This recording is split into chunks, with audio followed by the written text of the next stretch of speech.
클릭해 주셔서 감사합니다. 모두 좋은 일만 가득하세요.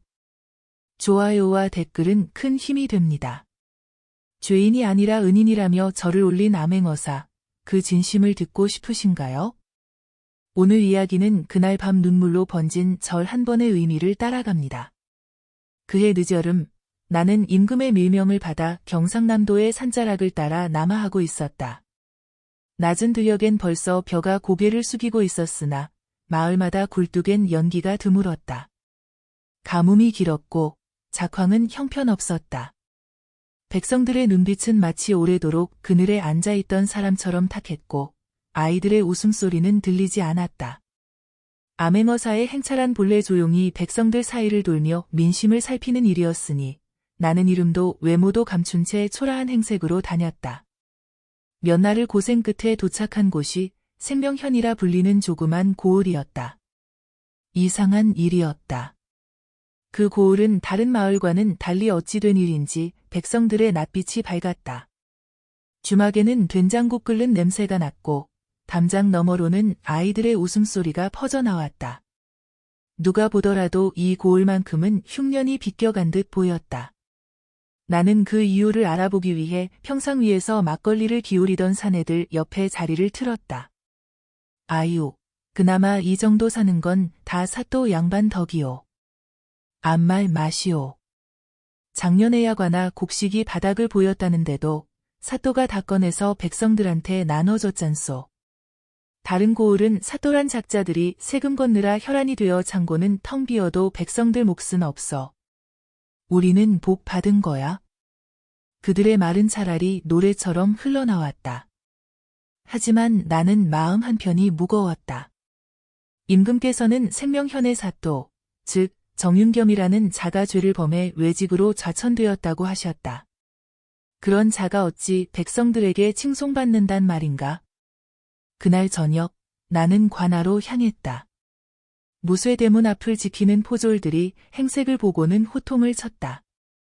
이봐, 거기. 이곳은 아무나 드나드는 곳이 아니오. 나는 품속에서 마패를 꺼내어 보였다. 짙은 달빛 아래 빛나는 황동의 무늬를 본 포졸들은 무릎을 꿇다시피 하며 안으로 안내하였다. 관아의 대청, 평소라면 호령이 오가야 할 그곳은 조용했다. 곧 정윤겸 사또가 나타났다. 그는 키가 크고 눈매가 단정했으며 말끔한 도포 자락 아래 단정한 기품이 느껴졌다. 나를 맞이하는 자세에도 격식과 겸손이 깃들어 있었다. 먼 길 오신 어사나리, 이 누추한 곳까지 행차하시다니 송구할 따름입니다. 나는 그와 마주 앉아 차를 한 잔 나누었다. 그의 손은 약간 떨리고 있었고 찻잔을 내려놓을 때마다 조심스러웠다. 나는 서서히 그를 떠보았다. 백성들이 사또를 칭송하더이다.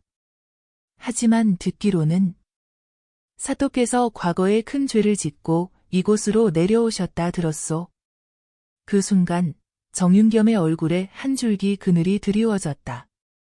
그는 눈을 감은 채 차분한 목소리로 자신의 과거를 풀기 시작했다. 본디 그는 한양 선정관으로 임금 곁을 지키던 충직한 인물이었다. 그러던 어느 해 임금께서 가뭄으로 금주령을 내렸고 며칠 내로 밀주를 만든 자를 색출하라는 명이 내려졌다고 한다.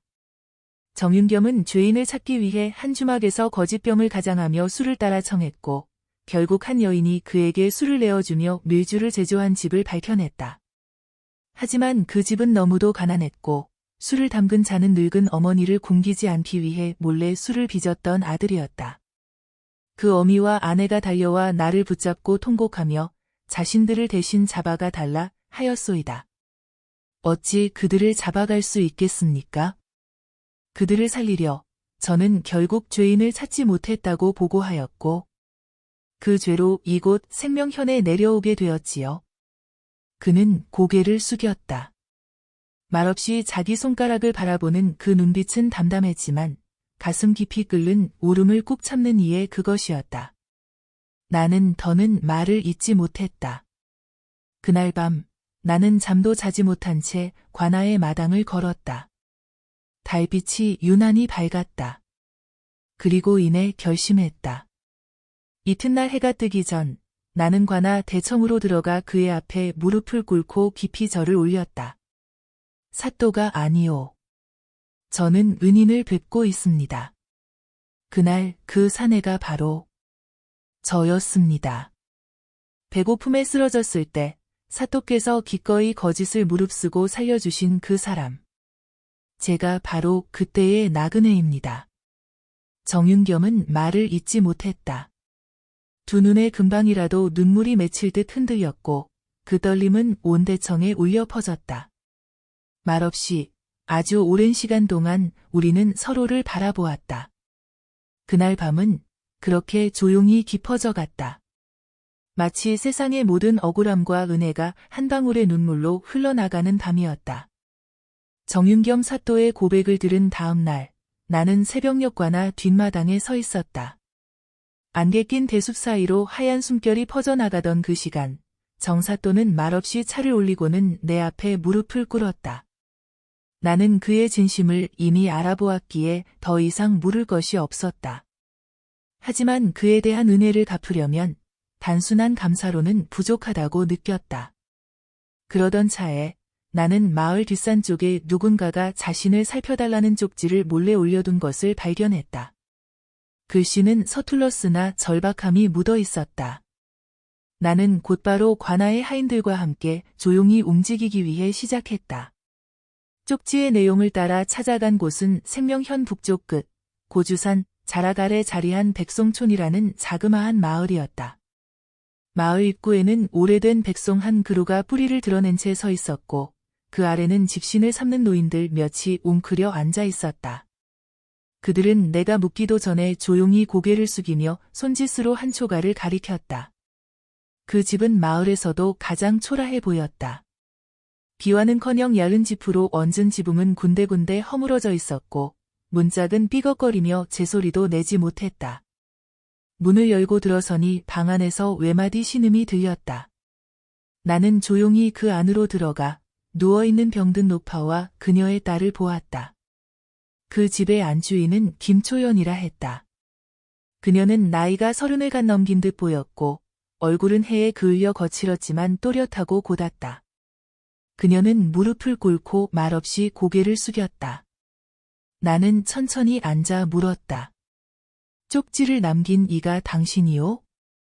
초연은 머뭇거리더니 고개를 끄덕였다. 그러고는 다 짜낸 듯한 목소리로 말을 꺼냈다. 저희 어머니는 병이 깊고 저는 관가에 부역을 나가며 근근히 삶을 잇고 있었습니다. 하지만 지난달부터 배좌수 데카인이 매일 밤 저를 불러들이기 위해 시작했습니다.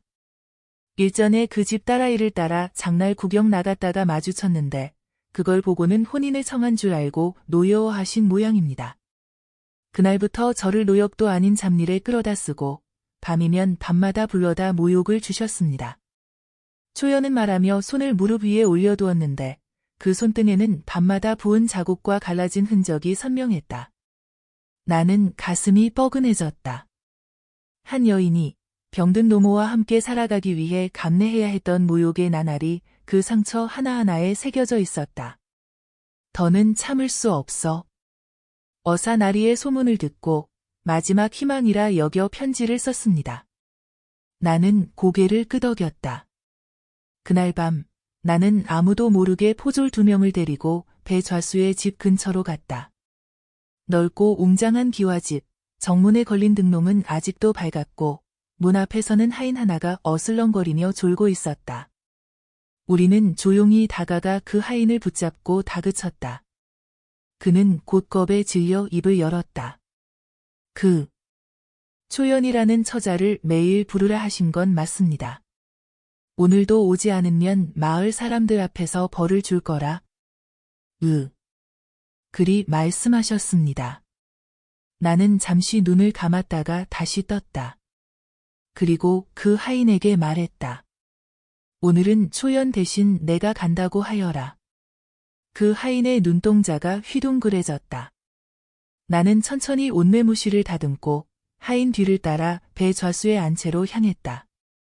안채 마루에 앉아 술을 마시던 배좌수는 나를 보고 비웃으며 말했다. 이보게, 초연은 어디 가고 거지 같은 사내가 들어왔단 말인가? 나는 말없이 앉아 품속에서 천천히 마패를 꺼냈다. 그 순간 배좌수의 얼굴빛이 변했다. 술잔이 손에서 툭 떨어졌다. 어사나리. 이게 무슨 일이오? 너는 백성을 짓밟고 여인을 능욕하였으며 병든 노모를 거두는 그 정성마저 짓밟았다. 그 죄 스스로 아느냐? 배좌수는 이내 무릎을 꿇고 엎드렸다. 하지만 나는 그를 쉽게 용서하지 않았다. 나는 초연과 그녀의 어머니를 관하로 모셔오게 하고 그 앞에서 배좌수의 무릎을 꿇게 했다. 여기 너희가 무시하고 억압한 여인이 있다. 너의 죄는 이 여인에게 사죄함으로 시작될 것이고 너의 재물은 이 어미의 약값으로 나누어질 것이다.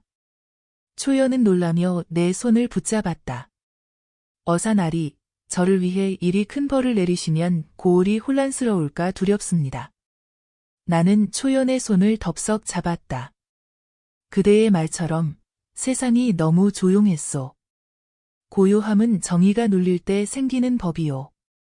그날 배좌수는 사또의 명으로 처벌을 받았고 초연은 관아의 기록관으로 새로이 임명되었다. 그녀의 어머니는 약재를 받아 몸을 회복하기 위해 시작했고 백성촌엔 다시 연기가 오르기 위해 시작했다. 나는 그 집을 떠나며 마지막으로 초연을 돌아보았다. 그녀는 담장 밖까지 나와 두 손을 모아 인사를 올렸다. 그 손등 위에 어제 보았던 상처 자국이 아직 남아 있었으나 그 눈빛은 더 이상 두렵지 않았다. 그 눈빛이 어찌나 또렷하고 막든지 나는 한참을 말 위에서 돌아보다가야 겨우 고개를 돌릴 수 있었다. 고을의 바람이 조용히 등을 밀었다. 어쩌면 그 바람은 다음 고을의 진실을 향해 나를 밀어내는 것이었을지도 모른다. 생명현을 떠나던 날, 나는 새벽 찬 바람 속에서도 말을 타지 않고 천천히 걸었다. 초연의 집에서 흘러나오던 된장 냄새, 아궁이 앞에 앉아 땀을 닦던 노모의 눈빛, 관아 앞마당에서 나를 향해 절을 올리던 정윤겸 사또의 무릎 꿇은 뒷모습. 그 모든 장면이 머릿속을 떠나지 않았다. 나는 그날 세상의 정의라는 것이 어디서부터 비롯되어야 하는지 다시금 생각하게 되었다. 그렇게 사흘쯤 되었을까?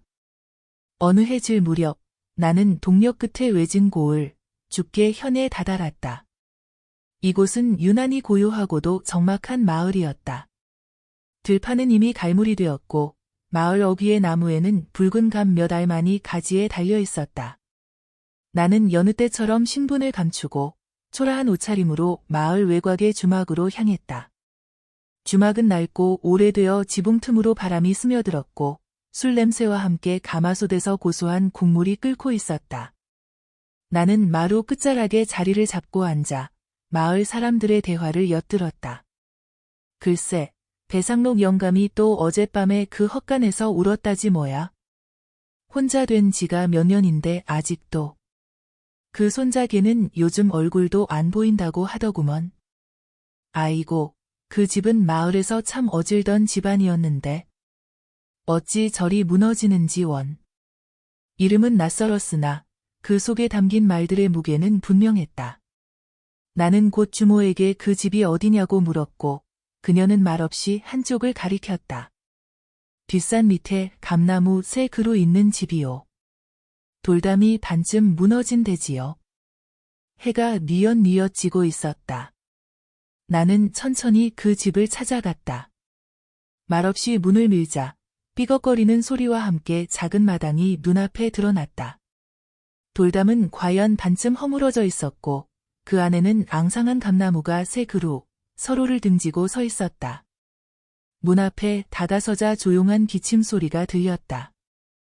허리를 곧게 펴고 문을 열자 안방 구석에 노인이 이불을 덮은 채 앉아 있었다. 눈빛이 흐리멍덩했지만 내 발소리에 고개를 들었다. 낯선 이가 이 낡은 집을 찾아왔소? 예, 길을 잃어 하루 묵어갈 곳을 찾던 중이었습니다. 내 말에 노인은 이불을 젖히며 몸을 일으켰다. 이리 앉으시오. 마침 저녁을 지으려던 참이었소. 그의 이름은 배상록이었다. 죽게 현에서 태어나 자라고 과거에는 마을 사정을 돌보던 훈장이었다고 했다. 자식은 젊은 시절 천연두로 먼저 보냈고 며느리는 아이만 낳고는 병에 걸려 일찍 세상을 떠났단다. 남은 건 손자 하나, 배유진. 그 아이만이 그의 희망이자 삶의 끈이었는데 작년부터 갑자기 집에 들어오지 않고 연락도 끊겼다고 했다. 어디가 아픈 건 아닌지 염려되어 몇 번이고 고을 관리에게 수소문했으나 나 같은 늙은이 말을 누가 귀담아 듣겠소? 그 말을 들으며 나는 마당 끝에 감나무를 바라보았다. 그 감나무는 마치 오랫동안 울고 선 사람처럼 가지가 축 처져 있었고 그 아래에는 누군가가 쓸어둔 낙엽이 수북이 쌓여 있었다. 그날 밤 나는 배상록 영감의 집에 묵으며 그의 삶 이야기를 들었다. 그를 좋아하던 손자 유진은 고을 서재에서 공부하며 과거를 준비하던 총명한 아이였고 영감은 그 아이를 위해 있는 쌀 없는 쌀 모아 쪽문으로 콩나물국 하나씩 끓여주던 나날이 있었다고 했다. 그러나 유진이 어딘가의 나쁜 무리에 휘말려 관아에 끌려간 뒤 다시는 소식이 끊겼다고 했다. 나는 그 이야기를 듣고 가슴이 서늘해졌다. 다음 날 아침 나는 죽게 현의 관아로 향했다.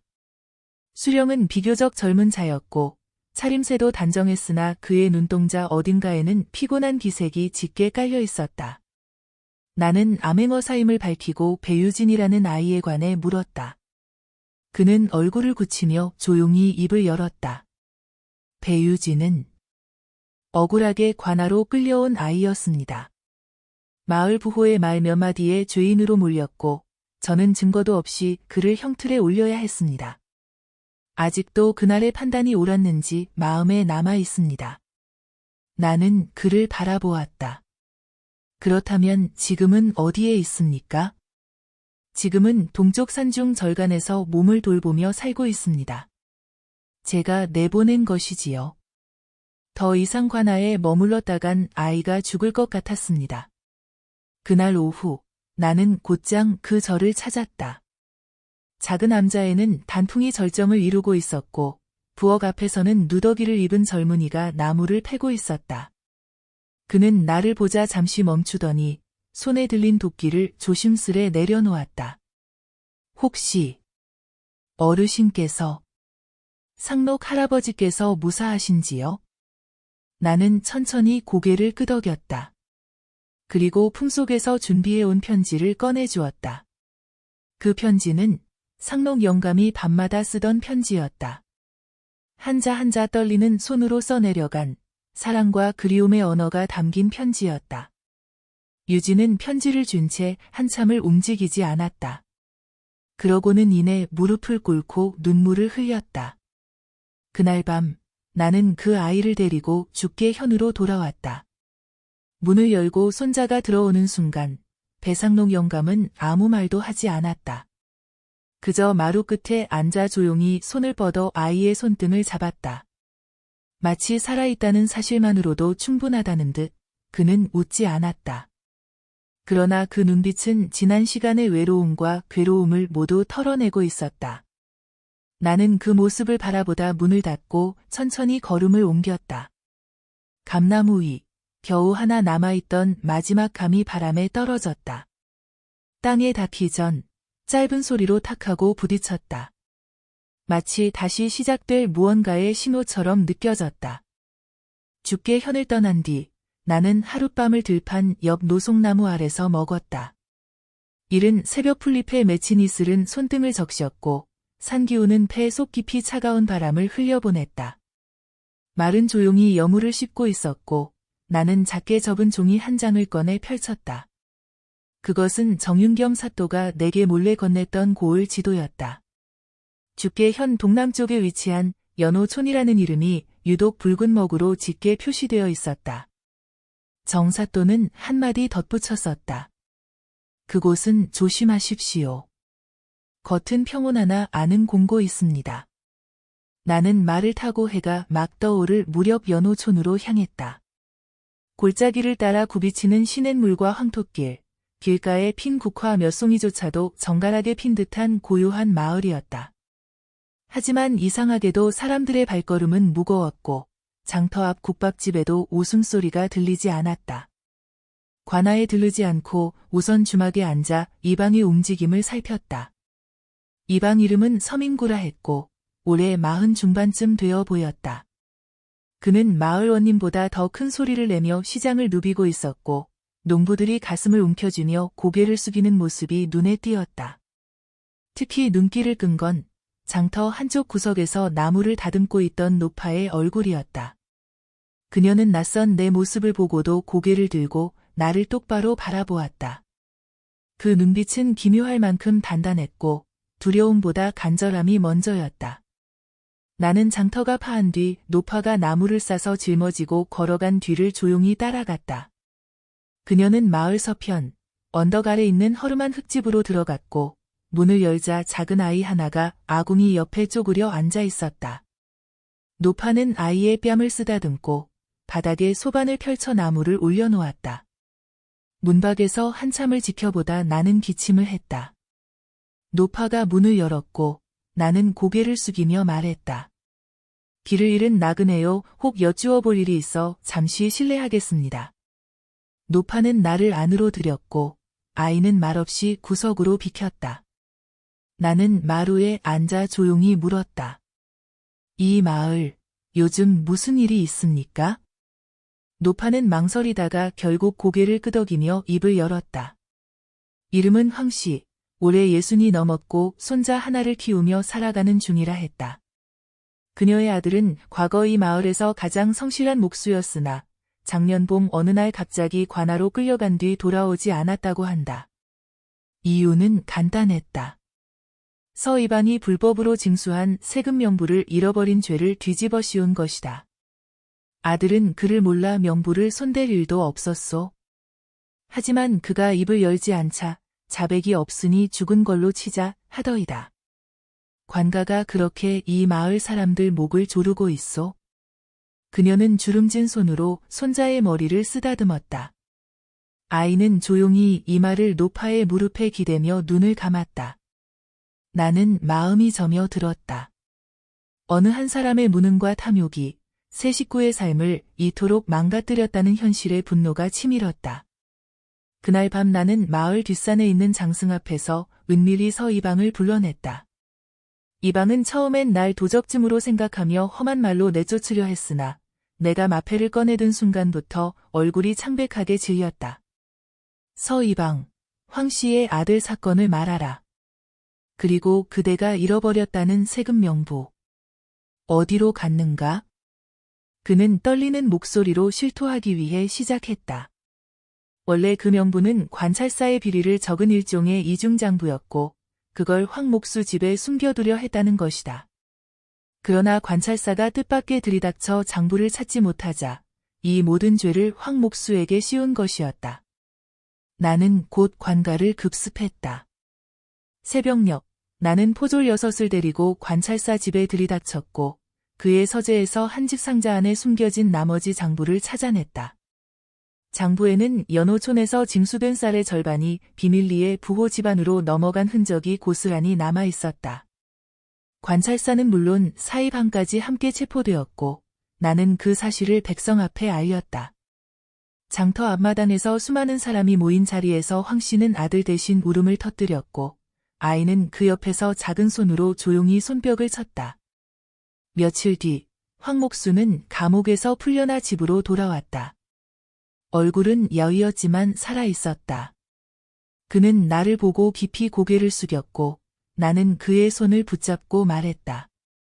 이 손으로 다시 연호촌의 집들을 고쳐주시오.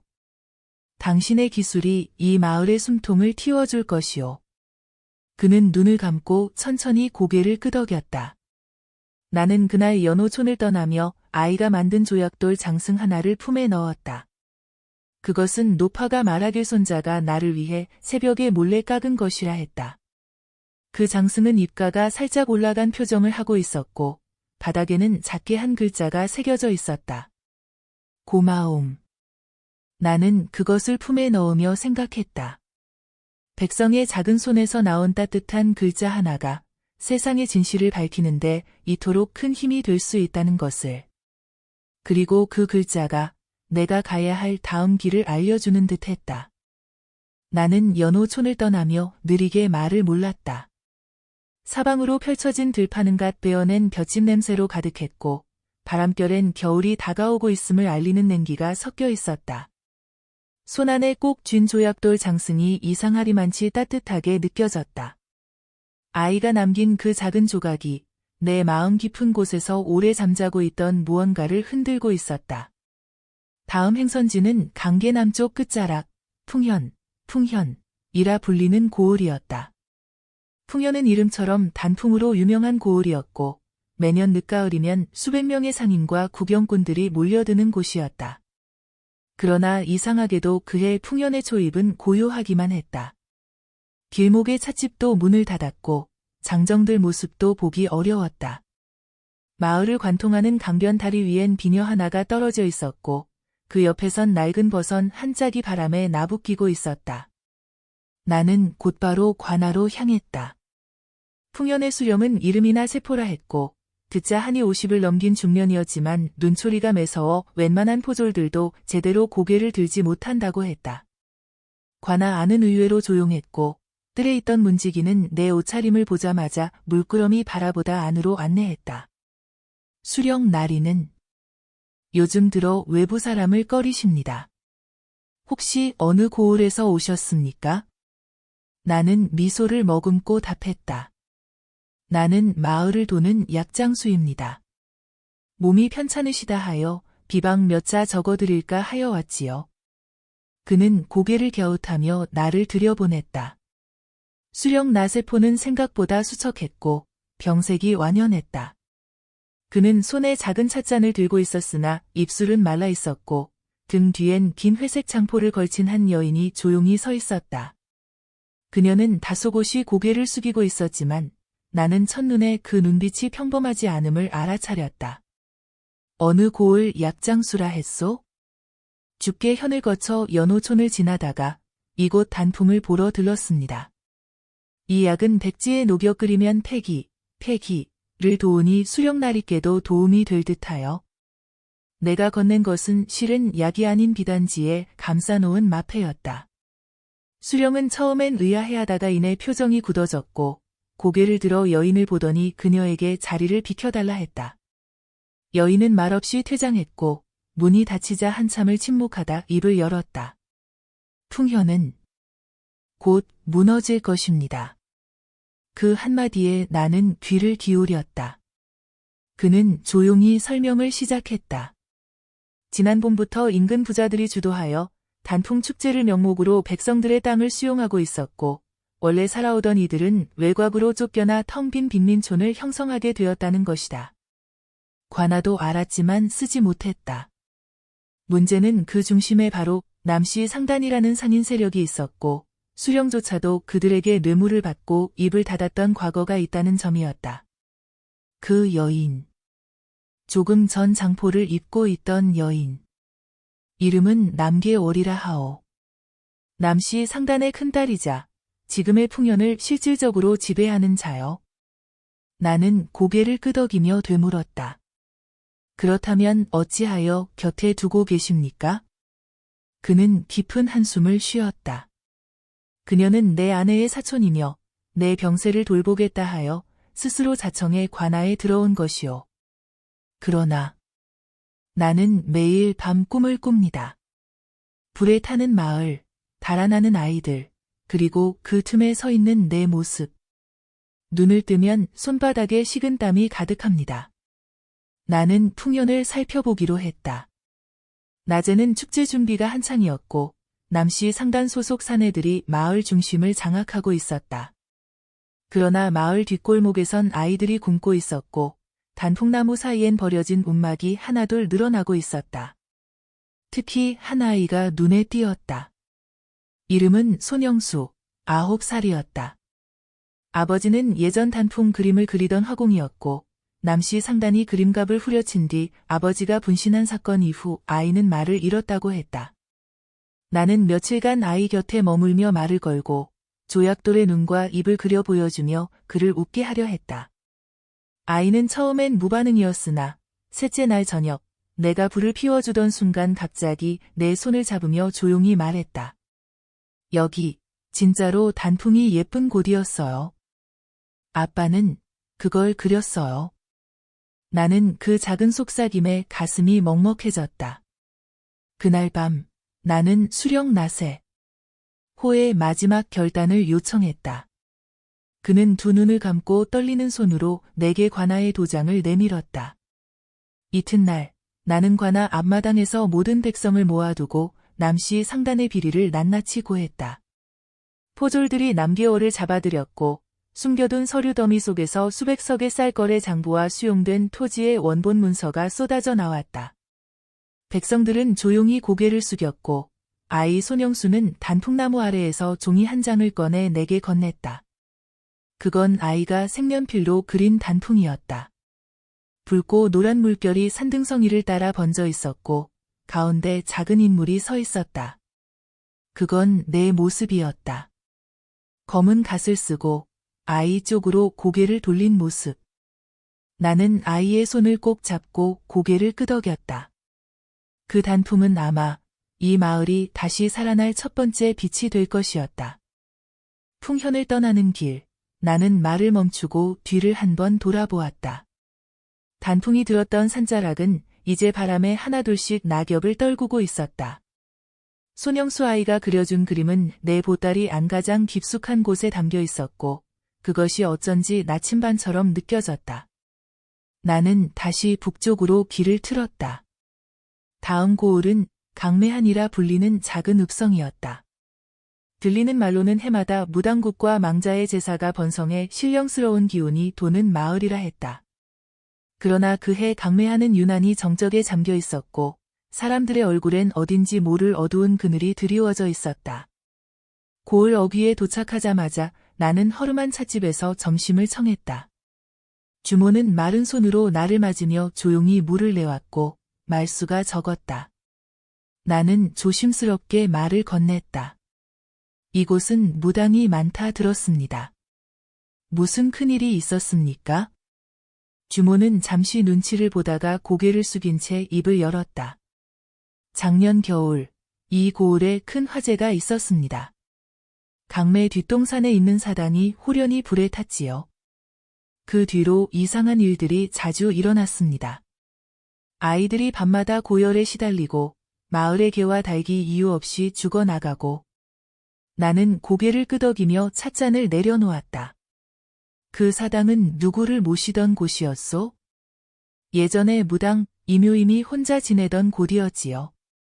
본디 유순하고 얌전한 여인이었는데 남편을 병으로 잃고 산속으로 들어가 살아왔습니다. 마을 사람들 고통을 덜어주며 굿을 정직한 분이었지요. 나는 더 이상 묻지 않고 주막을 나왔다. 그리고 그날 밤 등불 하나 들고 뒷동산으로 올라갔다. 사당은 이미 허물어진 지 오래였지만 잿더미 속에 일부 기둥과 돌로 쌓은 제단의 흔적이 남아 있었다. 무너진 단청 조각 사이로는 여전히 옛 구슬 장식이 반짝이고 있었고 그 옆에 조심스레 놓인 한 그릇의 밥과 미역국은 누군가 이곳을 아직도 기억하고 있음을 말해주고 있었다. 그 순간 바람을 따라다녀 버린 목소리가 들려왔다. 거기 누구십니까? 나는 조용히 몸을 돌려 나무 사이에 서 있던 여인을 바라보았다. 그녀는 40쯤 되어 보이는 여인이었고 짙은 남색 저고리와 배색 치마를 입고 있었다. 얼굴은 수척했지만 맑고 고요했다. 그녀는 나를 한참 바라보더니 천천히 말했다. 이묘심의 딸, 이름은 이서연입니다.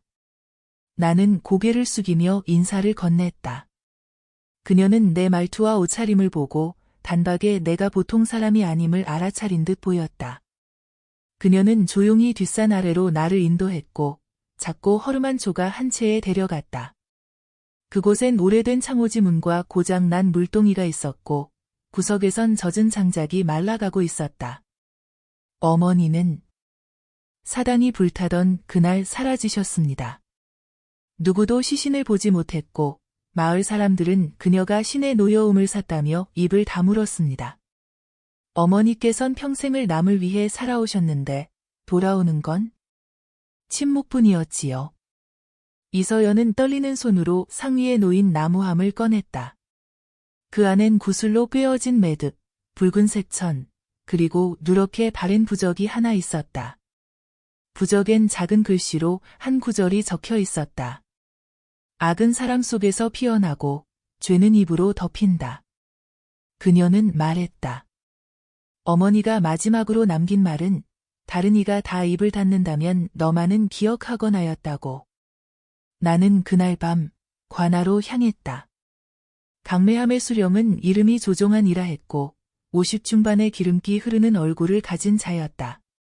그는 내 신분을 확인하자마자 웃음을 머금었고 차를 내오며 말했다. 이 고을은 조용합니다. 별다른 일도 없고 백성들도 순합니다. 나는 차를 한 모금 들이켠 뒤 조용히 그를 바라보며 말했다. 그럼 무당에 대해 여쭈어 보지요. 사당은 왜 불탔습니까? 그의 얼굴이 순간 굳어졌다. 그는 웃음을 거두고 시선을 돌렸다. 그녀는 위험한 여인이었습니다. 백성들을 현혹했고 알 수 없는 부적과 혼란스러운 예언으로 민심을 어지럽혔지요. 그렇다면 사당이 불탄 그날 밤 관가의 포졸셋이 사라진 이유는 무엇입니까? 나는 이미 주막주모로부터 그날 밤의 이야기를 들었다. 이묘심의 사당 주변에서 포졸셋이 밤을 새우던 중 흔적도 없이 사라졌다는 것, 그 이후 아무도 그 일에 대해 입을 열지 않았다는 것도. 조종하는 결국 손을 떨며 실토했다. 이묘임은 진실을 알았습니다. 우리 관아가 축제 명목으로 마을 기금을 착복한 사실을요. 그녀가 이를 밝혀 마을 잔치에서 고할 계획이란 걸 알게 되자 그날 밤 사당을 불태우고 그녀를 가뒀습니다. 나는 그의 고백을 문서로 남겼고 다음날 고을 마당에서 이를 낭독했다. 백성들 앞에서 그는 무릎을 꿇었고 이서연은 사당터에 다시 초를 밝혀 어머니의 혼을 기렸다. 사당은 복원되었고 나는 작게 새긴 비석 하나를 세워두고 떠났다. 그 비석엔 한 문장이 새겨져 있었다. 진실은 불 속에서도 살아남는다. 산을 넘어 북진하던 길, 강매함을 등지고 나와 다시 외딴 오솔길을 따라가다 보면 산새 소리 외엔 들을 것도 없는 작은 고개 하나가 나온다. 그 고갯길 끝자락에 운봉촌이라는 마을이 있다고 들었다. 예로부터 구름이 낮게 깔리고 안개가 잦아 이름 붙여졌다고 했으나 그날 내가 도착했을 땐 해가 구름 뒤에 숨어 있었고 마을 입구엔 나무로 짠 낡은 지게 하나가 조용히 기댄 채 바람에 흔들리고 있었다. 나는 말을 멈추고 둘레를 살폈다. 운봉촌은 예상보다 훨씬 작았다. 집은 20채 남짓, 그중 절반은 지붕이 꺼져 있었고 길은 흙과 낙엽이 뒤섞여 사람 발길이 드물었음을 짐작게 했다. 웬일인지 아이 울음소리도 들리지 않았고 마을 어귀의 느티나무는 가지끝마다 누군가 맨 천 조각이 바람에 너풀거리고 있었다. 가만히 다가가 살펴보니 천 조각마다 누런 붓글씨로 이름이 적혀 있었다. 그 이름들은 모두 남자아이들이었다. 느티나무 아래에선 흰 두루마기를 입은 노인이 앉아 있었다. 수염이 하얗게 내려앉았고 손엔 엷은 기도문이 든 채 눈을 감고 있었다. 내가 조용히 고개를 숙이자 노인은 눈을 떠 나를 바라보았다. 여행 중이시오? 예, 고을을 돌며 병자를 살피는 자입니다. 운봉초엔 무슨 일이 있었습니까? 노인은 손짓으로 내게 앉으라 했고 이윽고 조용히 말했다. 이 마을엔 남자아이가 자라지 못합니다. 태어나도 5해를 넘기지 못하고 병이 들어 떠나지요. 벌써 20년이 넘었습니다. 나는 놀라 고개를 들었다. 노인은 담담히 말을 이었다. 처음엔 전염이라 생각했지요. 다른 고을 의원도 드렸고 서울서 온 약장수도 다녀갔습니다. 그러나 별다른 진단은 없었습니다. 그저 기운이 막혔다는 말뿐이었지요. 나는 주막이 있을 법한 곳을 물었고 노인의 안내를 받아 마을 가운데 자리한 작고 허름한 집으로 향했다. 주모는 말이 적고 표정도 굳어 있었지만 따뜻한 보리차를 내주며 조심스레 입을 열었다. 마을의 비극은 오래된 이야기입니다. 25해 전 운봉촌 뒷산 골짜기에 고개 하나를 새로 투자하여 공사를 시작했지요. 그 산은 원래 여우목이라 불리며 굿판이 자주 열리던 곳이었고 아이 없이 늙은 부부들이 찾아와 치성을 드리곤 했습니다. 그런데 고개를 뚫으며 제단을 무너뜨렸고 그날 밤 갑자기 사내 아이가 죽었습니다. 그 뒤로도 계속해서 사내 아이만 죽어 나갔지요. 나는 산길을 확인해 보기로 했다. 여우목이라 불린 골짜기는 마을 뒤편을 따라 구불구불 이어졌고 이내 허물어진 돌무더기와 기왓장이 쌓인 제단 터가 나왔다. 이끼 낀 돌 위엔 오래된 핏빛 흔적이 희미하게 남아있었고 주변엔 바람소리 외엔 아무도 없었다. 하지만 이상한 기운이 감돌고 있었다. 찬바람이 불지 않는데도 내 등 뒤로 식은땀이 흘렀고 손끝이 저릿했다. 그날 저녁 마을 어귀에서 누군가가 나를 불렀다. 15쯤 되어 보이는 소녀가 바구니를 들고 다가왔다. 할아버지께서 전해드리라고 하셨어요. 이걸 꼭 산 위 제단에 올려두시라고요. 바구니엔 흰쌀밥 한 그릇과 삶은 달걀, 고추 한 줌이 담겨 있었다. 조심스럽게 묻자 소녀는 고개를 숙이고 말했다. 그건 여우형이 좋아하는 음식이래요. 마을에 살아남은 어르신 중 한 분이 그렇게 전해주셨어요. 나는 다시 산으로 향했다. 어둠이 내리고 있었고 안개가 발끝을 감싸오고 있었다. 제단에 바구니를 올려두자 이상하게도 바람이 멈췄고 숲속에서 어린아이가 웃는 듯한 기척이 들렸다. 그것은 바람 소리였을까? 아니면 내가 놓은 바구니의 고추가 하나 사라졌었다. 이튿날 아침 마을에 작은 기적이 일어났다. 어제까지만 해도 고열로 누워있던 5살 아이가 벌떡 일어나 밥을 달라고 했다. 아이의 이름은 이찬서, 마을에서 몇 안 되는 생존한 사내 아이였다. 주모는 손을 부여잡고 울었고 마을 사람들은 조심스레 느티나무 아래 다시 1000조각을 묶으며 아이의 이름을 적지 않았다. 대신 그 자리에 고운 꽃무늬를 수놓았다. 나는 노인을 다시 찾았다. 그는 웃으며 내게 무언가를 내밀었다. 오래된 나무함이었다. 열어보니 그 안엔 붉은색 인장이 찍힌 고문서 한 장이 들어있었다. 여우형 보호령이라 적힌 그것은 조선 후기, 이 마을이 여우목을 보호할 것임을 맹세하며 사또가 내린 지령문이었다. 이 문서를 따라 마을은 다시 제단을 세우고 제를 올릴 것입니다. 아이들이 자랄 수 있도록. 나는 고개를 깊이 숙이고 돌아섰다. 산 아래로 내려오며 나는 생각했다. 이 땅엔 아직도 눈에 보이지 않는 약속이 살아있고 그것을 잊은 사람들 속에서 고통이 자란다는 것을. 그러나 그 약속을 기억해주는 누군가가 있는 한 마을은 다시 숨을 쉬게 될 것이다. 그리고 나는 다음 고을로 향했다. 이번엔 조금 가벼운 발걸음으로. 한겨울 언덕을 넘어 도착한 곳은 문송리라 불리는 외진 마을이었다. 해는 벌써 중천을 넘었고 산등성이엔 야른 눈이 채 녹지 않은 채 남아 있었다. 찬 기우는 등에 닿는 바람결마저 날카롭게 만들었지만 이상하게도 마을은 고요하고 따스한 분위기를 머금고 있었다. 입구에 놓인 장독대에는 눈이 소복이 덮여 있었고 담벼락에 기대어 앉은 고양이 한 마리가 느긋하게 눈을 감고 있었다. 내가 처음 만난 이는 한복을 단정히 차려입은 중년 여인이었다. 그녀는 무명으로 짠 연분홍 저고리에 쪽빛 치마를 입고 있었고 손에는 한지에 정성스레 글씨를 써 내려가고 있었다. 그녀의 이름은 윤가영, 이 마을에서 글방을 지키고 있는 글 선생이자 오래전부터 혼자 살아온 이였다.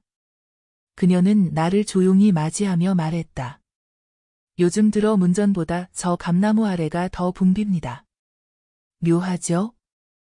글을 배우러 오는 것보다 떠난 일을 생각하러 오는 이가 많아졌다는 게요.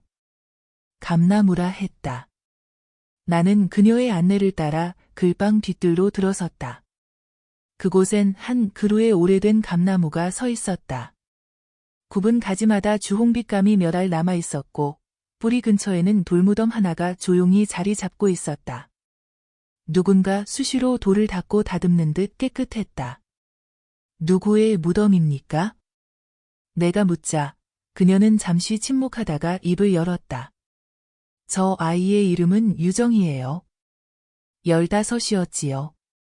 글을 배우겠다고 날마다 찾아왔던 아이였습니다. 나는 입술을 다물지 못했다. 소녀의 무덤이라고? 그것도 글방 곁에? 가영은 벽에 걸린 발을 내리고 방 안에 불을 피우며 말을 이었다. 정희는 13살 무렵 부모를 잃었습니다. 병이었지요. 먼 친척 집에서 거칠게 자랐고 늘 외롭다 했습니다. 나는 그런 정희에게 글을 가르쳤습니다.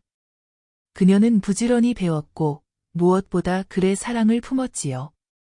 그 아이가 내 방에 처음 남긴 문장이 아직도 기억납니다.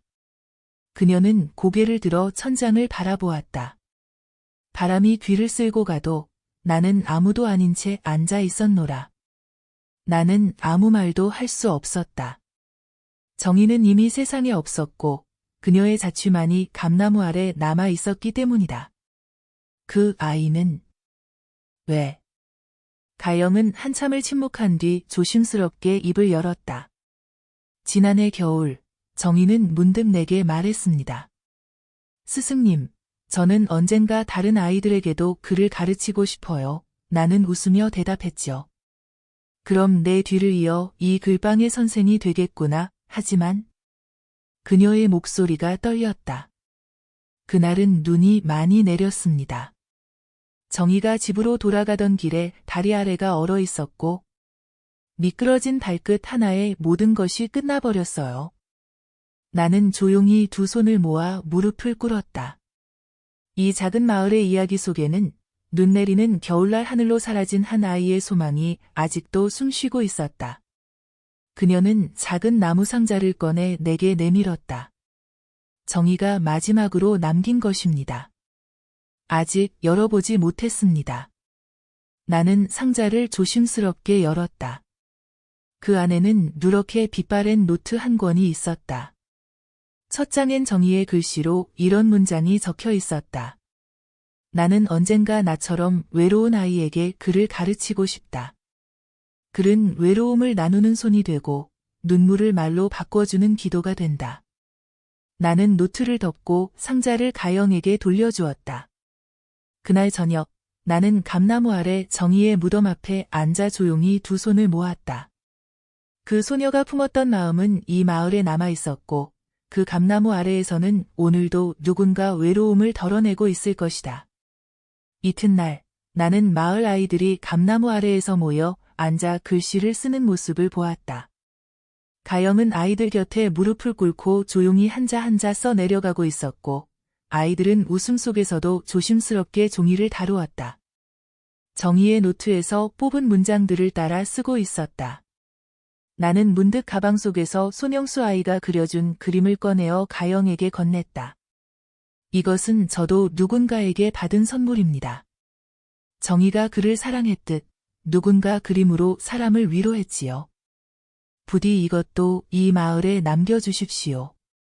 가영은 고개를 숙이며 그림을 받았다. 나는 그 길로 문송리를 떠났다. 눈 덮인 산에서 내려가며 나는 생각했다. 사람은 떠나도 그가 남긴 마음은 머무른다. 글이든 그림이든 누군가의 진심은 다른 이의 삶을 다시 일으켜 세운다.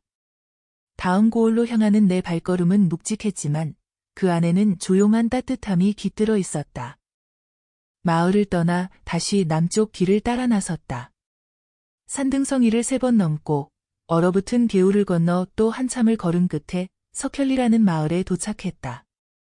지새가 낮고 마을을 둘러싼 구름 사이로 흐릿한 연기가 오르는 것을 보며 나는 여기가 오래된 도기 마을임을 짐작할 수 있었다.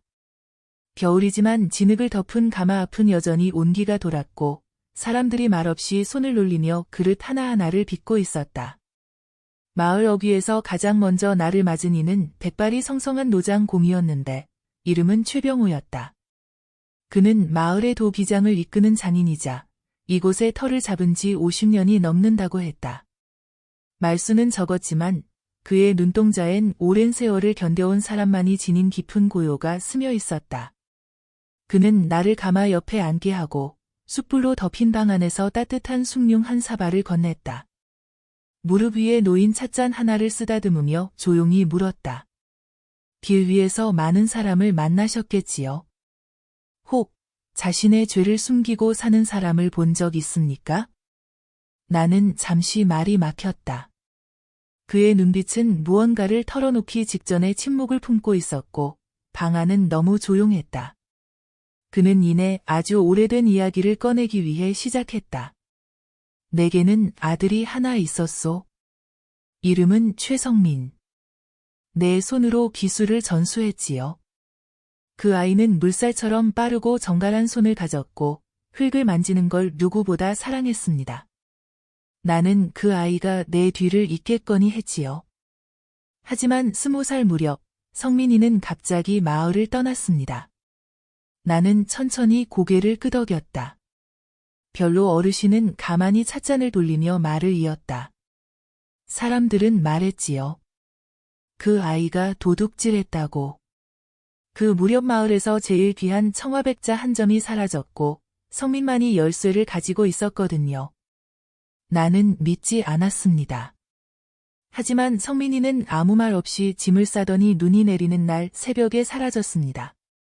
나는 조심스레 물었다. 그 후로 다시 돌아오지 않았습니까? 별로 어르신은 잠시 입을 다물었다가 작은 상자 하나를 내게 건넸다. 얼마 전 누군가 이걸 놓고 갔습니다. 새벽에 아무도 모르게. 상자 안엔 작은 도자기 종 하나가 들어 있었다.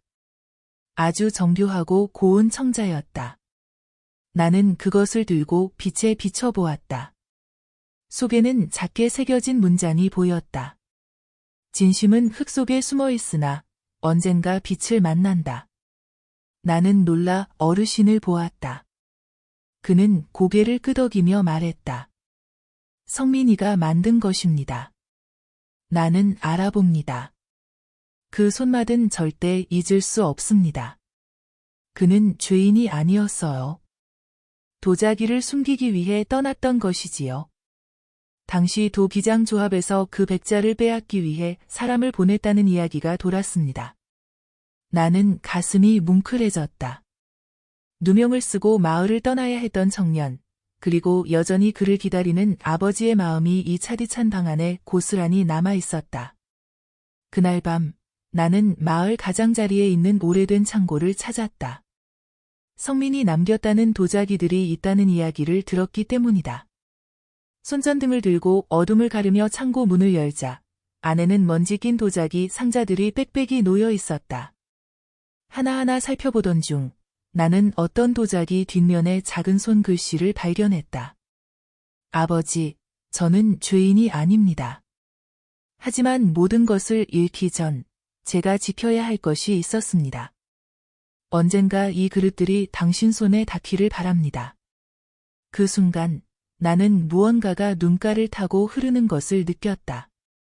별로 어르신은 모든 것을 알고 있었지만 단 한 번도 사람들 앞에서 아들을 변명하지 않았다. 그저 손으로 도자기를 굽고 또 굽는 일에 평생을 바쳐왔을 뿐이다. 이튿날 나는 그 종과 함께 창고에서 발견한 청자 한 점을 어르신에게 전했다. 그는 떨리는 손으로 그것을 들고 한참을 바라보았다. 그러고는 아주 오랜만에 환하게 웃으며 말했다. 이제 됐습니다. 나는 그 아이가 돌아오지 않아도 좋소. 그의 진심이 여기 남아있으니 그걸로 족합니다. 마을 사람들은 그날 이후로 별로 어르신의 작업장을 다시 찾기 시작했다. 가마는 다시 뜨거운 불을 머금었고 아이들이 흙을 만지며 웃는 소리가 들리기 위해 시작했다. 나는 석현리를 떠나며 생각했다. 흙은 거짓말을 하지 않는다. 누군가의 손길이 닿은 만큼 진심을 품고 시간이 지나도 그 마음을 기억한다. 그래서인지 나는 그날 유독 마음이 따뜻했다. 흙처럼 묵묵했던 아버지의 사랑이 겨울 산바람 속에서도 내 발걸음을 가볍게 만들어 주었다. 눈발이 흩날리는 초저녁, 나는 송죽정이라는 마을에 들어섰다. 산기슭을 따라 조용히 들어앉은 이 마을은 대나무 숲이 마을 외곽을 병풍처럼 두르고 있었고, 그 안에는 돌담길과 기와지붕이 어우러진 고요한 풍경이 펼쳐져 있었다. 대문 앞에 쌓인 장작더미, 굴뚝에서 피어오르는 연기, 그리고 한복 입은 여인이 안채로 향하며 문을 살짝 닫는 모습. 이곳은 마치 시간이 멈춘 듯한 느낌을 주는 곳이었다. 마을 초입의 한 고택에서 나를 반긴 이는 백발의 중년 여인이었다. 이름은 김미화, 올해 62이라 했다. 그녀는 따뜻한 무채국을 손수 끓여내오며 나를 안채의 온돌방으로 들였다. 벽엔 오래된 족자가 걸려 있었고 책장엔 손때 묻은 한문 서책들이 정갈이 꽂혀 있었다. 바닥에는 해묵은 다다미 깔개가 있었고 그 위에는 다 바랜 쪽빛 방석 하나가 놓여 있었다. 이 방은 원래 제 아들이 쓰던 곳입니다. 아주 오랜만에 불을 지폈네요. 그녀는 조용히 웃으며 무릎을 맞추고 앉았다. 나는 그녀의 얼굴을 살폈다. 웃고 있었지만 깊은 그리움이 묻어 있었다. 조심스럽게 입을 열었다. 혹시 아드님은? 매화는 한참을 망설이다 천천히 입을 열었다. 이 방에서 마지막으로 잠든 것이 벌써 20년 전이네요. 이름은 강도율, 43이었지요. 약초를 캐러 간다며 떠났다가 끝내 돌아오질 않았습니다. 나는 말없이 귀를 기울였다. 그녀는 천천히 찻잔에 차를 따르며 그날의 이야기를 풀어내기 위해 시작했다. 그 해는 감나무에도 열매가 드물었고 겨울이 빨리 왔지요. 도율에는 산에서 약초를 캐다 마을 어르신들 약차를 다려드리곤 했습니다. 특히 거동이 불편한 이장댁 할아버지에게는 거의 매일 들렀지요. 손수 달인 환기차에다 대추를 얹어드리는 성품이었어요. 사람들 모두 그 아이를 좋아했습니다. 그녀는 고개를 푹 숙이며 말을 이었다. 그날도 도율에는 늦게까지 어르신 댁이 있다가 길을 나섰답니다. 눈이 갑자기 많이 내려 앞이 보이지 않았고 산 아래 개울이 얼어붙은 것도 몰랐던 거지요. 나는 매화의 말에 숨이 막히는 듯했다. 그녀의 입에서 차분히 풀려나오는 말들이었지만 그 속에는 아직도 다 가시지 않은 상처와 사무침이 고스란히 담겨 있었다. 며칠 뒤 마을 사내들이 수색을 나섰습니다. 개울 근처에서도 유래집신 한 짝과 천에 싸둔 약초꾸러미를 찾았지요. 하지만 사람은 끝내 못 찾았습니다. 매화는 손등으로 눈가를 문질렀다. 나는 그녀를 바라보며 조용히 말했다. 그 아이는 지금도 어머니 곁에 있는 듯합니다. 이 방에도, 이 차 향기 속에도요. 그녀는 내 말에 고개를 천천히 끄덕였다. 그날 밤 나는 그 방에서 조용히 잠을 청했다. 그런데 한밤중 문풍지 사이로 바람이 스며드는 순간 이상하게도 누군가 조용히 발걸음을 옮기는 소리가 들려왔다. 나는 문을 열고 나가 보았다. 마당에는 아무도 없었지만 안채의 처마 끝에는 하얀 고드름이 주르르 달려 있었고 바람소리 너머로 희미한 목소리가 들리는 듯했다. 어머님. 추우시죠? 나는 놀라며 주변을 살폈지만 보이지 않았다. 그러나 그 소리는 분명 조율이라는 이름을 담고 있었다. 이튿날 아침, 매화는 내게 작은 자수보에 쌓인 꾸러미를 건넸다. 이건 도율인가 마지막까지 품고 있었던 겁니다. 이장댁 할아버지께 드리려던 약입니다. 찾은 그대로 보관하고 있었지요. 나는 그것을 받으며 조용히 고개를 숙였다. 약초는 말라 있었지만 그 안엔 그의 상정이 담겨 있었다. 그날 나는 매화와 함께 마을의 작은 사당을 찾았다. 고율의 이름은 없었지만 그 사당 안엔 마을에서 사라진 이들의 넋을 모시는 위패가 놓여 있었고 매화는 그 앞에 작은 종이 편지를 놓았다. 도유라.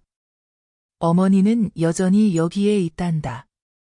내가 돌아오지 않아도 매일 새벽마다 문을 열고 기다리는 건 달라지지 않았어. 나는 눈물이 차오르는 걸 애써 참으며 그 모습을 지켜보았다. 마을을 떠나기 전 나는 매화의 마지막 인사를 건넸다. 다시 이곳을 지나게 된다면 꼭 들르겠습니다. 매화는 말없이 고개를 끄덕였다. 산 너머 길을 걸으며 나는 고율의 마지막 발걸음을 떠올렸다. 누구도 보지 못한 그 밤, 그는 어머니 생각을 하며 찬 눈길을 걸었을 것이다. 그리고 마지막으로 남긴 황기자 꾸러미 속엔 생을 다해 베푼 정성과 미안함이 담겨 있었으리라. 나는 그날 이후 어디서든 따뜻한 황기차를 마시면 송죽정과 강도유를 떠올리게 되었다. 어머니를 두고 먼저 떠난 아들의 마음, 그리고 남아 그 모든 세월을 안고 살아가는 어머니의 기다림. 그것이야말로 이 땅의 겨울보다 깊고 봄보다 간절한 마음이었다. 그날도 어김없이 찬바람이 뺨을 때렸다. 나는 두툼한 목도리를 한 번 더 동여맨 채 언덕길을 천천히 올랐다. 아침 햇살이 굴곡진 산등성이 너머로 퍼지며 논두렁 위에 얼어붙은 서리를 반짝이게 했다. 목적지는 매봉제였다. 조용한 시골 마을이지만 묘하게도 마을 사람들의 눈빛에는 늘 뭔가를 숨기려는 듯한 긴장이 서려 있었다. 마을 입구엔 한자로 매봉제라 적힌 비석이 있었다. 누군가 정성스레 닦아 놓은 듯 빛이 났다. 나는 그 비석 앞에 잠시 멈춰 섰다. 그 옆으로 난 돌계단을 따라 올라가면 마을의 원로라 불리는 인물이 산다. 들었다.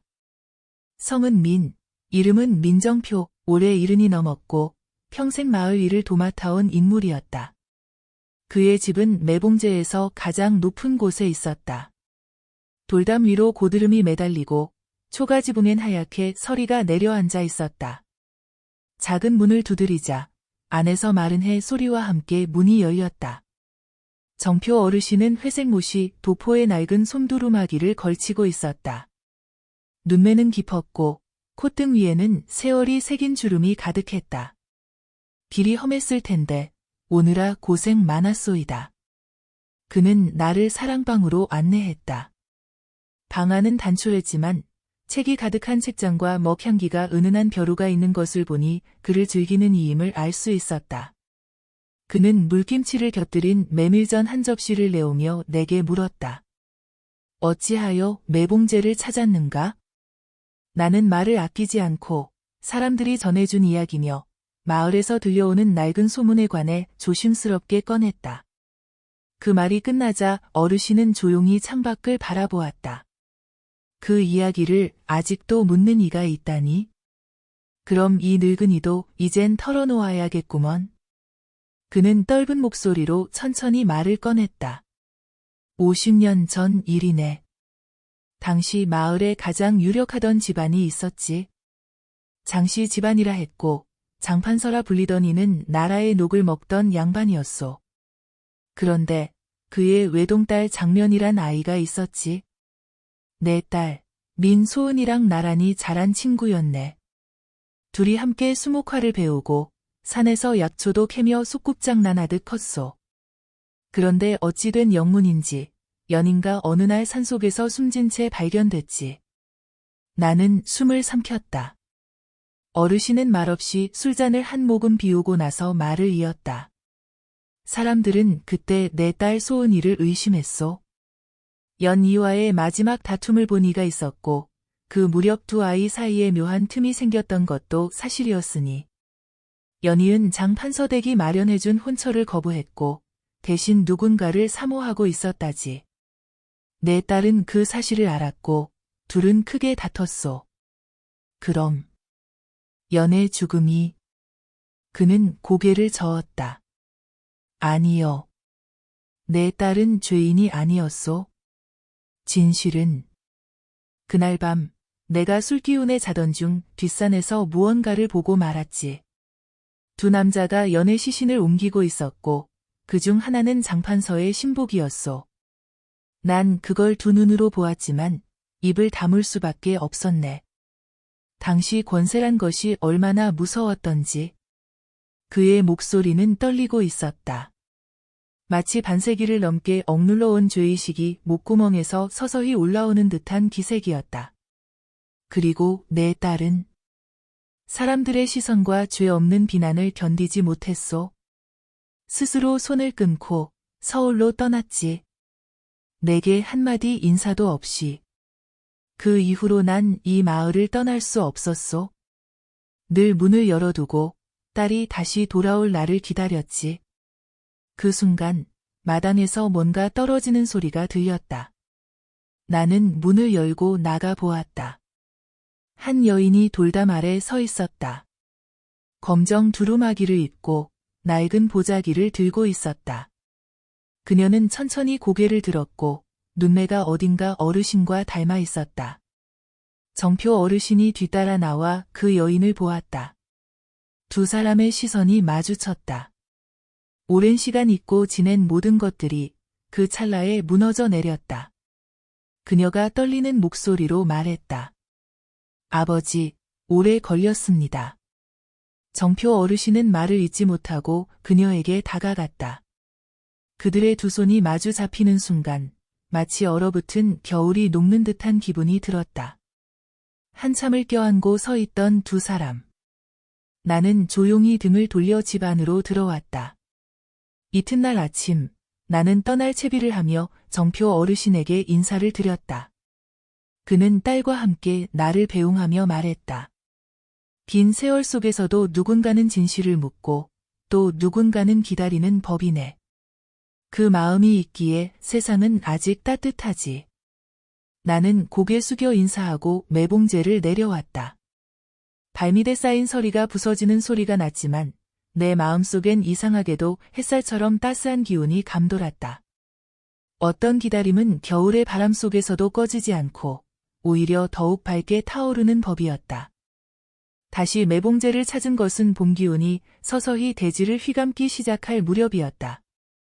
그날따라 바람은 유난히도 부드럽고 복사꽃이 담장 너머로 수줍게 피어나 있었다. 마을로 이어지는 좁은 흙길은 여느 때처럼 고요했지만 내 발걸음은 묘하게 무겁고 조심스러웠다. 마음 한구석에 오래 묶은 호기심과 알 수 없는 떨림이 교차하고 있었으니 그 이유는 단 하나였다. 정표 어르신의 딸, 소은 씨가 마을에 돌아온 이후 사람들은 예전처럼 그 집을 멀리하지 않았고 오히려 가끔은 마당의 웃음소리도 들려온다고 했다. 나는 그날 소은 씨를 제대로 마주하지 못했다. 등 뒤에서 아버지를 부르던 그녀의 목소리만이 귓가에 맴돌 뿐이었다. 그리고 오늘 그녀를 직접 만나고자 다시 찾아왔다. 담장 앞에 다다르니 소은 씨가 마당에서 장작을 쪼개고 있었다. 검은 치마 저고리에 옅은 회색의 앞치마를 두른 그녀는 흙먼지에 묻은 손등을 옷소매로 닦으며 조용히 고개를 들었다. 우리의 시선이 마주쳤고 그녀는 놀라지도 당황하지도 않은 채 그저 조용히 웃었다. 그날 이후로 오실 줄 알았어요. 나는 말없이 고개를 숙였다. 그녀는 도란도란 말없이 안채로 나를 이끌었다. 사랑방 옆 작은 다실로 안내된 나는 고운 닭이와 감입차 향기에 둘러싸인 조용한 공간에 앉았다. 그녀는 물을 끓이며 차를 따랐다. 어릴 적 이 다실에서 어머니와 찻잎을 다듬곤 했어요. 이제는 이 자리에 제가 앉아 있네요. 그녀의 목소리에는 묘한 울림이 있었다. 평범한 말인데도 오랜 세월을 삼키고 이겨낸 사람의 음색이었다. 나는 그녀가 자리를 잡자 조심스레 말을 꺼냈다. 그동안 어떻게 지내셨는지 궁금했습니다. 서울에서 말이지요. 그녀는 눈을 감고 차향을 맡았다가 이내 말했다. 많이 다녔죠. 의주까지 올라갔다가 진주로 내려오기도 했고요. 이름을 바꾸고 장사길도 하고 침수를 배워 사람들 돌보기도 했어요. 아무리 멀리 도망쳐도 결국 돌아오게 되는 자리가 있다는 걸 참 늦게 알았어요. 그녀는 천천히 고개를 들어 나를 바라보았다. 아버지를 미워했어요. 그날 이후 제게 아무 말도 없이 등을 돌린 그 모습이 지워지지 않았거든요. 하지만 이제는 알아요. 아버지도 두려웠다는 것으로요. 그리고 저 또한 그 무게에서 도망치고 싶었던 거고요. 그녀는 뒷짐에서 작은 상자를 꺼냈다. 나무로 정교하게 다듬어진 뚜껑을 열자 오래된 머리핀 하나가 모습을 드러냈다. 은으로 된 매화 모양의 비녀였다. 연희 언니의 거예요. 어릴 적 그 언니가 제 머리에 꽂아주며 소은아, 언젠간 내 것도 이런 꽃처럼 빛나게 피어날 거야 했었죠. 그날 이후 이걸 품고 떠났어요. 어디에 있든 그녀의 눈을 마주할 수 없을 것 같아서요. 나는 그녀가 연애 이름을 처음으로 조용히 부른 것에 잠시 놀랐다. 그녀는 그간의 미움과 오해, 그리고 죄책감을 가슴속 깊이 품고 떠났고 마침내 그것을 되짚기 위해 돌아온 것이었다. 이제는 용서하고 싶어요. 나 자신도, 그날의 진실도, 그리고 언니도요. 그녀는 비녀를 감싸쥐고 조용히 눈을 감았다. 그 모습은 마치 오랜 시간 누적된 슬픔이 조금씩 녹아내리는 듯한 풍경이었다. 나는 말을 잇지 못하고 그녀가 직접 꺼낸 이야기를 그저 묵묵히 들었다. 그날 밤 나는 매봉제의 한 귀퉁이 여관에서 머물렀다. 창밖엔 달빛이 너울거렸고 머릿속엔 소은 씨의 모습이 떠올랐다. 조선 여인들이 겪었을 마음의 굴레, 아버지와 딸 사이에 놓인 무언의 시간, 그리고 마침내 마주한 과거의 그늘까지. 모든 것이 너무 조용하게, 너무 담담하게 흘러갔다. 다음 날 아침, 떠나기 전 마지막으로 정표 어르신 댁 앞에 들렀다. 문 앞엔 소은 씨가 손수 만든 꽃차 한 봉지를 놓아두었다. 종이에 곱게 적힌 글귀가 있었다. 지나간 것을 묻는 이가 있어 살아남은 이도 용서받을 수 있습니다. 나는 그 종이를 가슴에 품고 조용히 길을 나섰다. 매봉제의 봄바람은 유난히 따뜻했고 담장 너머의 복사꽃은 어제보다 더 환하게 피어 있었다. 그리고 나는 그 속에서 어떤 기다림이 끝났음을, 또 다른 시작이 준비되고 있음을 느낄 수 있었다. 그날 이후 나는 자주 매봉제를 찾았다. 사람들은 나를 그저 마을 근처를 지나던 나그네라 여겼고 그 덕분에 나는 소은 씨와도 조금씩 말을 트기 위해 시작했다. 그녀는 날마다 새벽이면 마당을 쓸고 해질 무렵이면 장작을 정리하며 하루를 조용히 살아냈다. 말이 많지 않았지만 눈빛은 자주 머물렀고 내게 건네는 미소엔 낡은 그리움이 스며 있었다. 어느 날 오후 느지막이 비가 내리기 위해 시작하자 나는 처마 밑으로 몸을 피했다. 소은 씨는 물기를 머금은 장독대를 바라보다가 말했다. 비 오는 날은 언니 생각이 많이 나요. 연희 언니는 비 오는 날이면 꼭 연분홍 치마를 입었거든요. 햇살보다 비를 더 좋아했어요. 그녀의 목소리는 젖은 기와처럼 고요하고 축축했다. 나는 조심스레 말을 건넸다. 연희 씨는 어떤 분이셨나요? 어릴 적 기억 말고 좀 더 당신에게 남아있는 사람으로. 그녀는 잠시 말이 없더니 고개를 살짝 숙인 채 입을 열었다. 언니는 제가 가졌으면 하는 모든 걸 이미 갖고 있었어요. 고왔고 똑똑했고 마음도 깊었어요. 저는 늘 언니의 그림자 같았죠. 어린 시절엔 그게 부러웠는데 어느 순간엔 미워지더라고요. 나는 그 말이 어디서 오는지, 무엇을 의미하는지 알 수 있었다. 이 세상에서 슬픈 감정 중 하나는 닮고 싶던 사람을 질투하게 되는 순간이다. 그런데 언니가 떠난 그날, 이상하게도 마음 한편이 텅 비었어요. 미워했던 마음마저 죄처럼 느껴졌죠. 내가 언니의 죽음을 조금이라도 앞당긴 건 아닐까 하는 생각이. 그녀는 말을 잇지 못하고 한 손으로 얼굴을 가렸다. 빗방울이 바람에 흩날려 그녀의 옷깃을 적시고 있었다. 나는 조심스레 손수건을 꺼내 건넸다. 그녀는 말없이 받았다. 그날 저녁 정표 어르신이 내게 불쑥 물었다. 자네, 대체 누굴 찾는 것인가? 연희 때문인가? 소은 때문인가? 아니면 잔이 자신 때문인가? 나는 선뜻 대답하지 못했다. 내 마음속에서도 그 답은 아직 어렴풋했기 때문이다. 단지 나는 이 마을에 머무는 동안 자꾸만 돌아가야 할 자리라는 묘한 기시감에 사로잡혔을 뿐이었다. 며칠 뒤 마을에 제삿날이 다가왔다. 소은 씨는 안채에 있던 제기와 향압을 꺼내 손질하고 있었고 나도 조용히 옆에서 도왔다. 그녀는 잠시 손을 멈추고 말했다. 이번 제사는 연희 언니 목이에요. 아버지가 돌아가시고 나서 처음이에요. 가족이 모이는 게. 그녀의 말 속엔 오래된 응어리와 조용한 결심이 함께 실려 있었다. 제삿날 아침, 마당엔 작은 상이 놓였고 연분홍 치마 저고리를 입은 소은 씨가 정저한 채 향을 피웠다. 나는 마루 끝에 조용히 앉아 그녀의 뒷모습을 바라보았다. 그녀는 분명 어릴 적보다 단단해져 있었고 그 고요함 속에 어쩌면 연의 그늘을 대신 품고 살아가는 듯했다. 제사가 끝난 후 소은 씨는 상 앞에 앉아 한참을 움직이지 않았다. 마치 무언가를 기다리는 사람처럼. 그리고 이윽고 입을 열었다.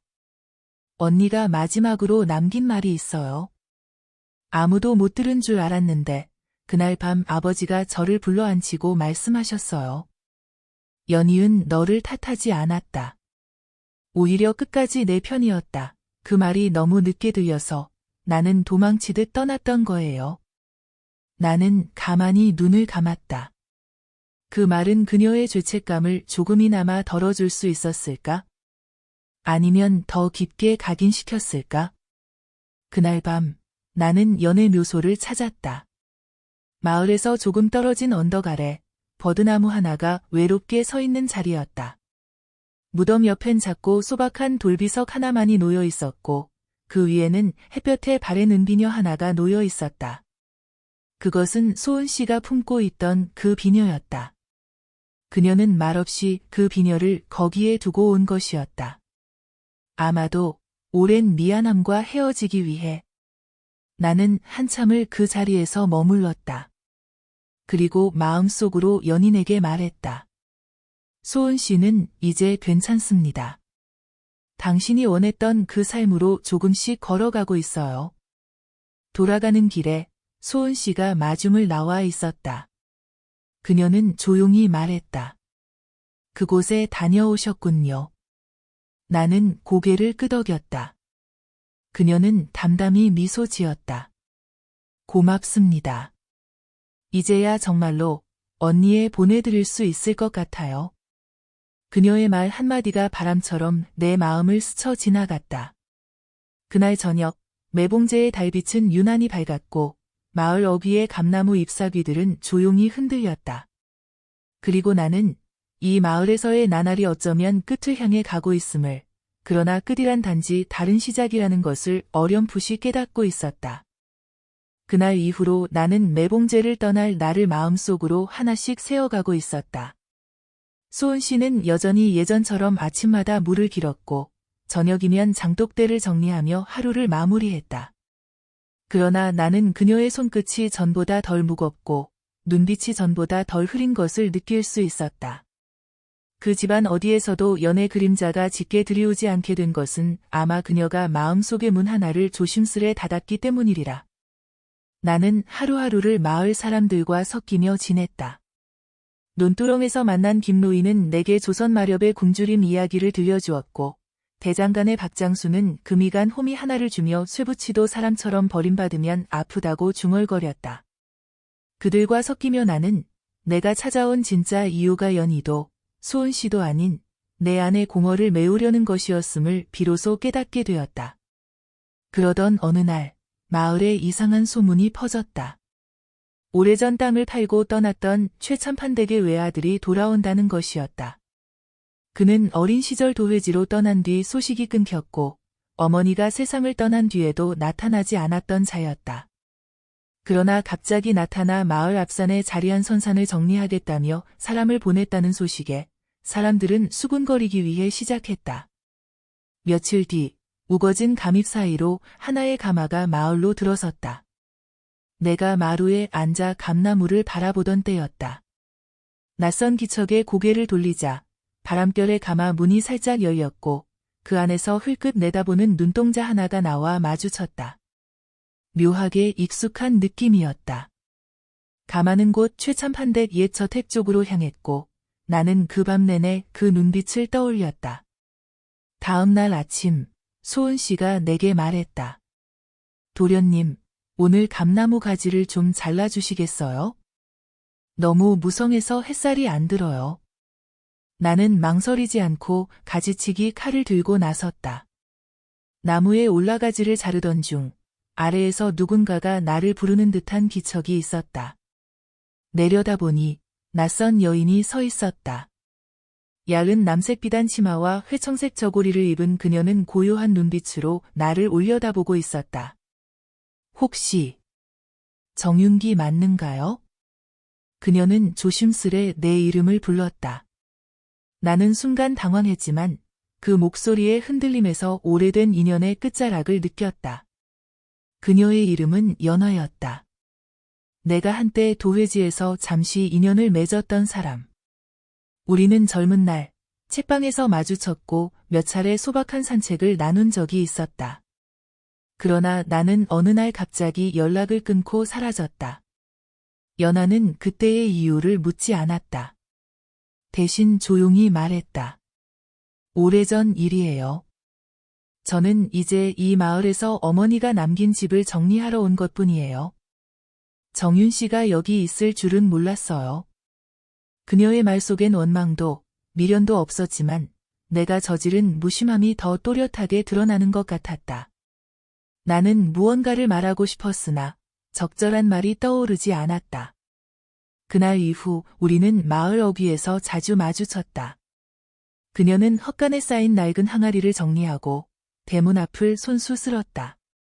소은 씨는 그녀의 소식을 듣고 고개를 끄덕였다. 그분이 연하 씨군요. 말은 없지만 손끝이 다정해요. 그런 사람은 드물어요. 나는 그 말이 오래도록 귓가를 맴돌았다. 며칠 후 소은 씨가 내게 작은 보자기 하나를 내밀었다. 그 안엔 은비녀 하나가 들어 있었다. 연애 무덤가에 놓였던 것과 똑같은 모양이었다. 이건 연하 씨가 놓고 간 거예요. 어머니의 유품이라는데 더 이상 자신에겐 의미가 없다고 하셨어요. 도련님께서 보관해 주시면 좋겠다고. 나는 조심스레 그 비녀를 손에 들었다. 차가운 금속의 감촉 속에 말로 전할 수 없는 감정이 서려 있었다. 나는 그날 밤 감나무 아래 앉아 그 비녀를 조용히 바라보았다. 그 나무엔 가을이 깊어지며 감이 붉게 물들고 있었고 마치 익힌 인연들이 다시 익어가는 듯한 기분이 들었다. 소은 씨는 여전히 조용히 살아갔다. 연하는 며칠 뒤 정리한 집을 뒤로하고 떠날 준비를 했다. 나는 마지막 날 그녀를 마을 어귀에서 배웅했다. 그녀는 짧게 인사했다. 이제는 아무 미련 없어요. 고마웠어요. 그리고 늦었지만 잘 지내시길. 그녀는 끝내 내 눈을 바라보지 않았다. 나는 그 뒷모습을 오래도록 바라보다가 조용히 말했다. 연하 씨도 부디 평안해지시길. 그날 저녁 소은 씨가 내게 물었다. 이젠 떠나실 건가요? 나는 고개를 끄덕였다. 그녀는 잠시 말을 잇지 못하다가 작은 미소를 지으며 말했다. 그럼 감 하나 따가세요. 이 나무는 계절이 바뀔 때마다 늘 누군가에 보내고 또 맞이했어요. 나는 손을 뻗어 가장 붉고 단단한 감 하나를 땄다. 그 감은 묘하게도 익어도 씁쓸함을 머금고 있는 듯한 맛이었다. 그리고 나는 알 수 있었다. 이 마을은 내게 스쳐가는 곳이 아니라 잠시 머물다 간 인연들로 인해 내 마음 한구석에 깊이 남을 장소가 되었다는 것을. 해가 기울고 감나무 잎이 붉게 물들 무렵 나는 매봉제에서의 마지막 아침을 맞이했다. 마당에 내리는 햇살이 유난히 부드럽게 느껴졌고 감입 사이로 스며드는 바람은 어쩐지 낯익은 인사를 건네는 듯했다. 소은 씨는 평소처럼 조용히 아림국을 끓이고 있었고 그 손끝에는 긴 이별의 흔들림이 담겨 있었다. 나는 그날 굳이 말을 많이 하지 않기로 마음먹었다. 작별이란 말은 너무 무거워서 때로는 눈빛 하나, 숨결 하나가 더 많은 것을 전한다는 걸 이곳에서 배웠기 때문이다. 함께한 시간은 길지 않았으나 그 안에는 계절 하나가 다 녹아 있었고 그 계절은 내 마음 깊은 곳에 조용히 스며들어 자리를 잡고 있었다. 집을 나서기 전 소은 씨는 조심스레 작은 보자기를 내게 건넸다. 야은 누비보에 곱게 쌓인 그것은 연인과 남긴 유품 중 하나였다. 연인과 마지막까지 간직하던 거예요. 도련님께 전해드리고 싶어 했을 거예요. 이제라도 드리는 게 맞는 것 같아서요. 나는 보자기를 조심스레 펼쳤다. 그 안에는 작은 옥놀이개 하나가 들어있었고 빛바랜 끈 사이로 희미한 연분홍빛이 어른거렸다. 그녀가 내게 보여준 마지막 마음이자 소은 씨가 품고 있던 조용한 인연의 실마리였다. 길을 나서며 나는 감나무 아래에 섰다. 나무는 여느 때보다 무성했고 익어가는 감들이 붉은 등불처럼 가지마다 걸려 있었다. 나는 가지 하나를 조심스레 잡고 손끝으로 감의 온기를 느꼈다. 어린 시절 어머니가 그랬듯이 잘 익은 감 하나를 따서 소매에 감쌌다. 긴 길의 출발에는 늘 그런 작고 단단한 마음이 필요했다. 마을을 벗어나는 길은 여전히 구불구불했고 그 길을 걷는 동안 나는 수없이 많은 얼굴들을 떠올렸다. 나를 장터에서 알아본 최 이장의 주름진 미소, 늘 한결같던 박장수의 묵직한 목소리, 연하의 조용한 눈빛, 그리고 무엇보다도 매일 새벽을 깨우던 소은 씨의 발소리. 그들이 내게 남긴 것은 말보다도 뚜렷한 온기였다. 나는 그 온기를 품은 채 길 끝에 도착했다. 그곳엔 오랜만에 보는 낯선 인형이 서 있었다. 정유나. 목소리는 낮고 떨림이 있었다. 오랫동안 서로 소식을 끊고 지냈던 작은 형 정재관이었다. 그는 내가 떠나기 전 어디론가 홀연히 사라졌던 인물이었다. 무슨 이유에서인지 그는 늘 가족과의 거리를 두었고 어머니가 세상을 떠났을 때조차 나타나지 않았었다. 그런 그가 마을 입구에서 나를 기다리고 있었다. 나는 묻지 않았다. 그는 스스로 털어놓기 위해 시작했다. 형이 잘못했다. 어머니 마지막을 지키지 못한 것도, 너와 등을 돌린 것도. 그땐 뭐가 그렇게 자존심이었는지. 이젠 다 늦은 것 같지만 적어도 너한텐 사과하고 싶었다. 나는 고개를 숙였다. 오래 묵은 감정은 말이 되기 전에 이미 눈물로 스며든다. 그는 한참을 침묵하다가 주머니에서 작은 종이 쪼가리를 꺼내 건넸다. 이건 어머니가 돌아가시기 전 남기신 거야. 내게 주라 하셨는데 난 감히 그럴 자격이 없었다. 종이를 펼치니 익숙한 글씨가 눈에 들어왔다. 정유나, 이 나무 아래에서 내가 웃던 그날을 나는 잊지 못한단다. 감은 해마다 익지만 너의 마음도 그렇게 천천히 익어가길 바란다.